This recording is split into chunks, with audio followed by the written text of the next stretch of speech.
You're not going to want to hear this, but you should probably quit YouTube automation. Now, if you're unfamiliar, I've made hundreds of thousands of dollars with YouTube automation, over 2 million subscribers on faceless YouTube channels. But I'm here to tell you that unfortunately, about 95% of people who start YouTube automation, they end up losing money. Now, I'm going to explain to you in this video why they do and how to avoid the issues if you are still committed to making money with faceless YouTube. So the first thing that people get wrong when starting their journey is they enter an unvalidated niche.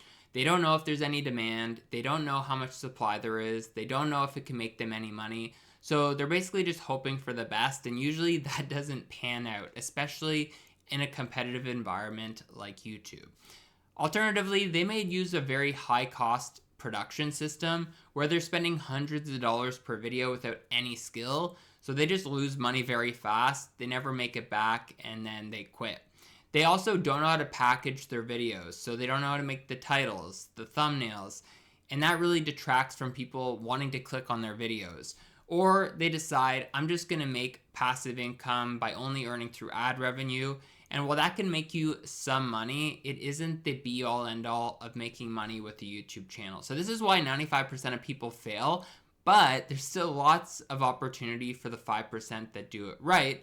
Kind of like my students, for example, Diego, who I helped scale to $20,000 a month in under a year's time while working a 9-to-5 job, or Yan, who just recently we were able to scale up his channel together to $30,000 per month.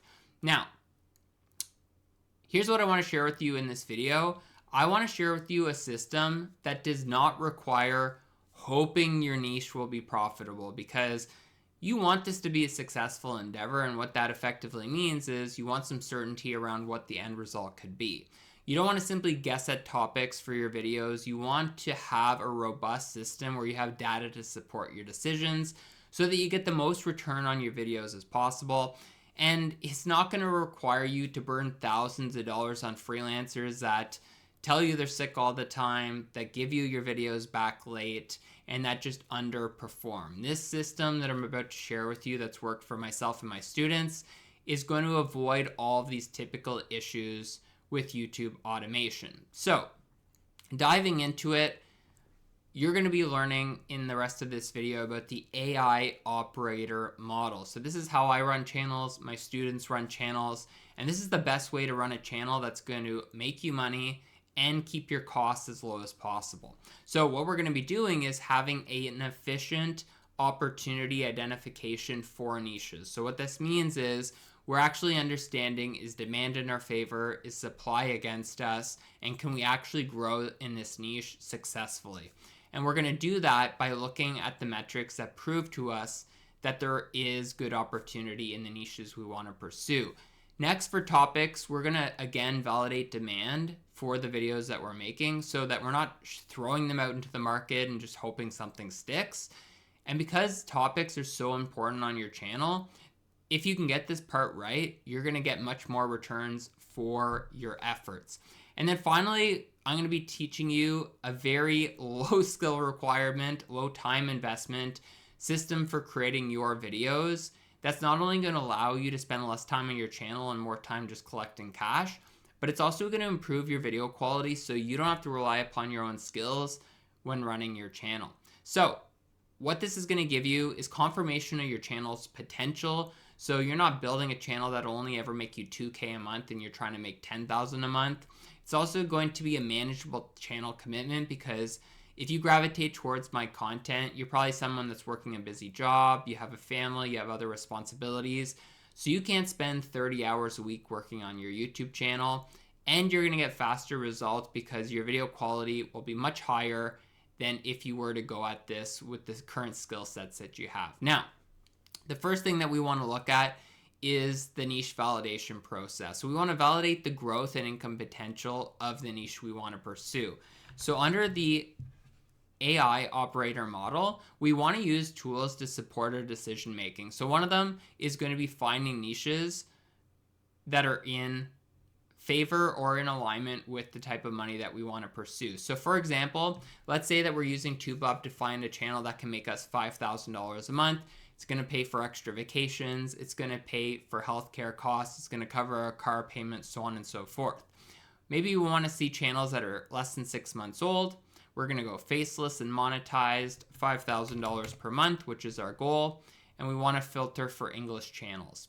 So now what we're going to be able to see are all these different types of channels that are making the types of money that we want to pursue. Now, why is this important? Because again, if we're trying to pursue a niche and it doesn't align to how much we want to make, then how's that going to support us, right? For example, you could make something like this, right? Interesting facts. Or if we scroll down a little bit more, I'm sure we're going to find some other options on niches that we want to pursue, right? As you can see here, there's just so many different options that you can pursue on your particular channel. Now, again, I don't know what your interests are, so clearly you're going to have to do some digging to see what might resonate with you. But as you can see here, things like you might like Navy or military, and so you might think, okay, well, maybe this is a channel that I want to pursue for my own journey, right? And so then this would basically lead you to, hey, let's look into this. Let's see if this aligns to what I'm trying to get out of my journey. Now, the cool part about TubeLab too, because we wanted to have a data-backed approach to this, is you can go and hit the Analyze Niche button.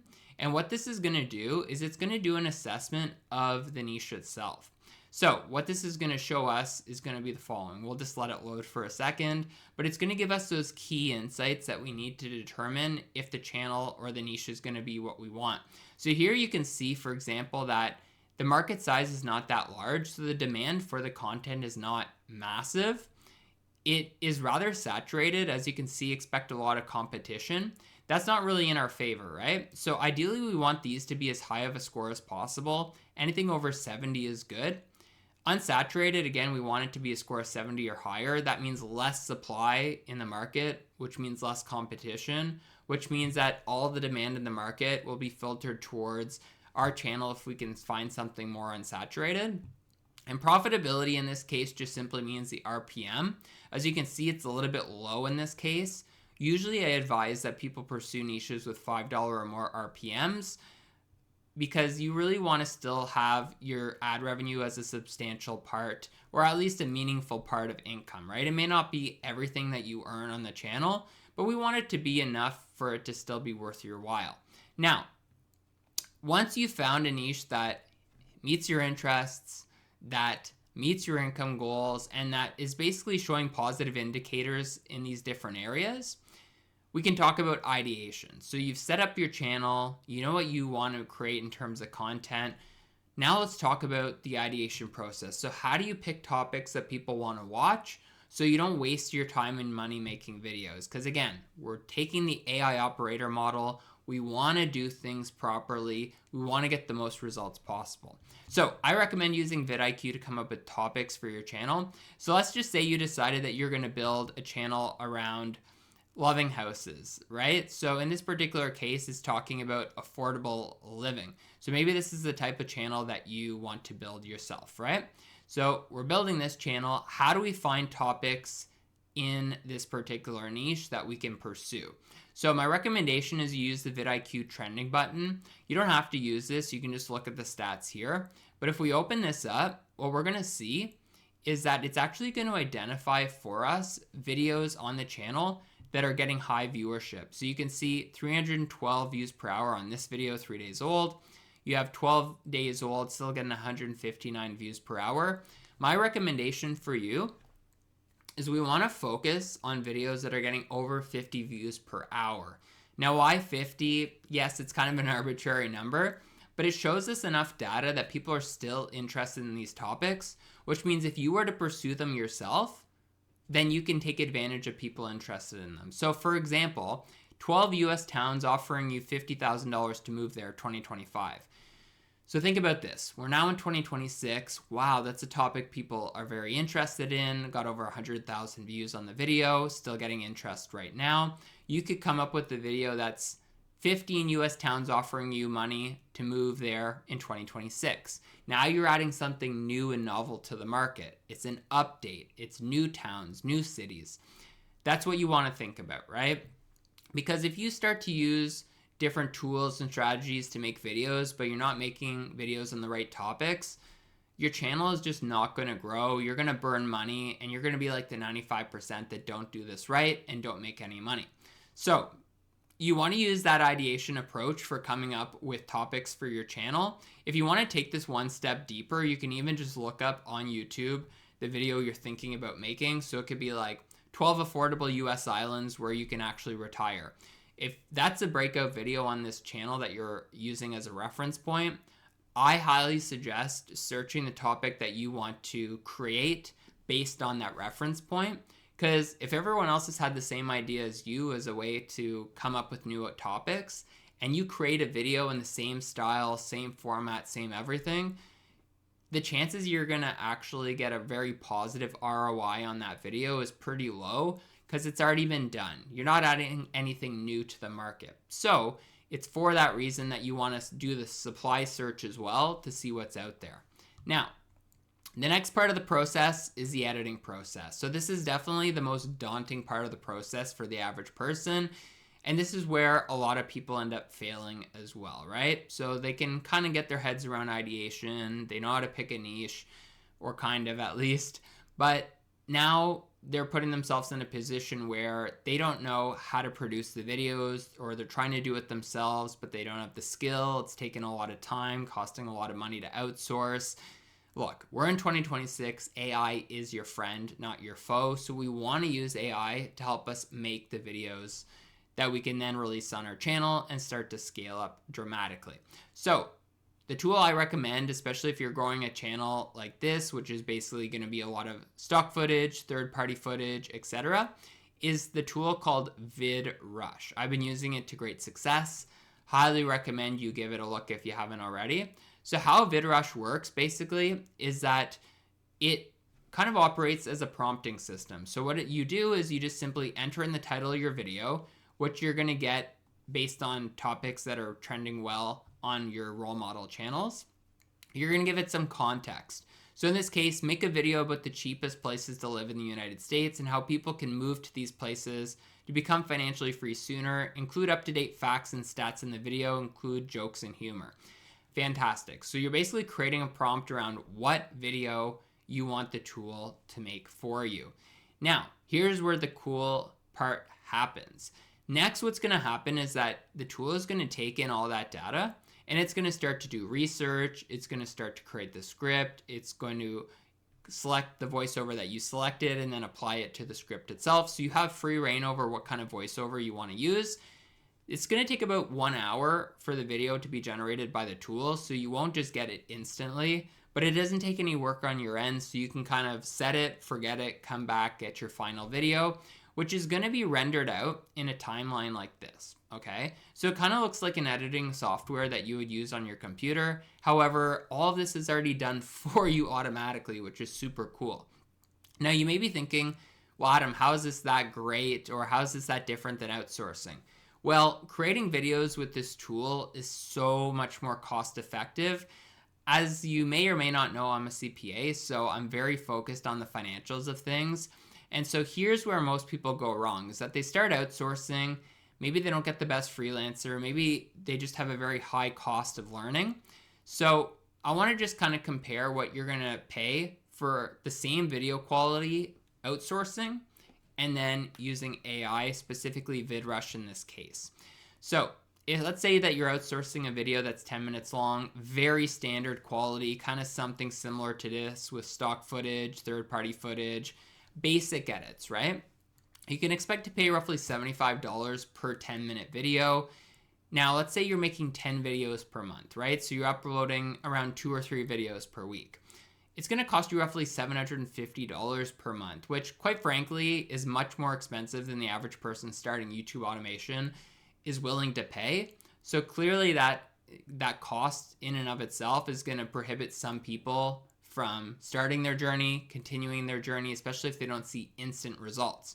So we want to de-risk and take down the risk that you won't be able to run a profitable channel by, number one, just making it much less expensive to run your channel. So for the same 10 video output at 10 minutes, you can basically have and pursue what is the creator plan. Now, I'm not getting paid to promote this tool. I just use it and I feel like it's my duty in these videos to share with you what I'm using and also what I feel like are the best tools for your pocketbook and to make money. So you can look into this tool basically for 10 videos, which is roughly going to be the same amount as what I just alluded to for Upwork. You're only paying $239. Now, again, $239 may still seem like a lot of money depending on where you're at in your financial journey. But if you really compare, it's a third of the price of outsourcing. And not only that, but you get the video back in an hour versus 2, 3, 4 days from now. So that time allotment and savings is obviously very valuable as well. So by having a lower video cost and a lower monthly cost, it's going to allow you to be profitable sooner, and it's going to allow you to ultimately start to put yourself in a profit position and scale up your profits further. Because again, your output, yeah, might slightly increase over time, but as you start to compound those videos on your channel income should start to grow over time, creating that greater spread as your costs remain rather low. Now, let's talk about packaging your videos, because if no one clicks on your videos, you're not going anywhere. So you want to be generating relevant title iterations and thumbnail designs expeditiously. Because again, I know you have a job, a family, you have commitments, so we can't make your YouTube journey cause you to basically have to neglect all those things. So I recommend you use ChatGPT for a lot of this, and I'm going to walk you through how I personally use it. So let's say we're coming up with titles for our videos. What I want you to do is enter in the topic of the video and then ask YouTube to give you 25 titles. So if we open up this example, you're basically going to see here, I said, give me 25 titles for a video about the 15 best cities for off-grid living in 2026. Now you may be thinking to yourself, well, why do I need to use ChatGPT? Is because, you know, you don't have to use ChatGPT, but you probably already use it. So why not use what you're already using? But you want to create multiple iterations because you can A/B test these titles to see which ones work better, which ones maybe don't work as well, and discard those in the future.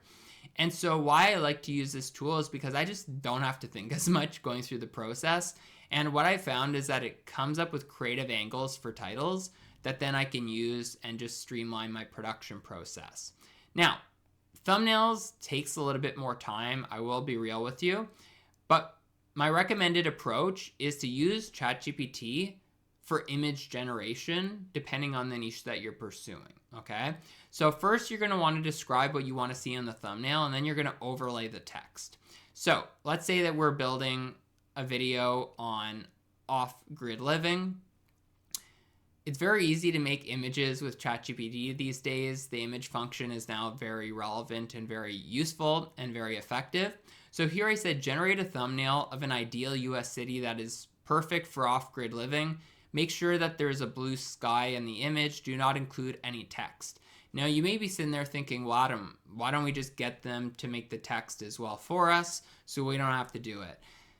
I just haven't had the best results creating text on thumbnails, specifically within ChatGPT. So I like to do that part manually. So what I like to do basically is I would just drop this into Canva.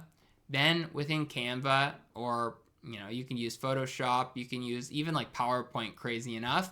You just simply drop it in, say, hey, here's the text, do a little text box, put whatever text that you want on it, export, and you're good to go. And if you want to learn exactly how I go about doing just that, make sure that you watch this next video.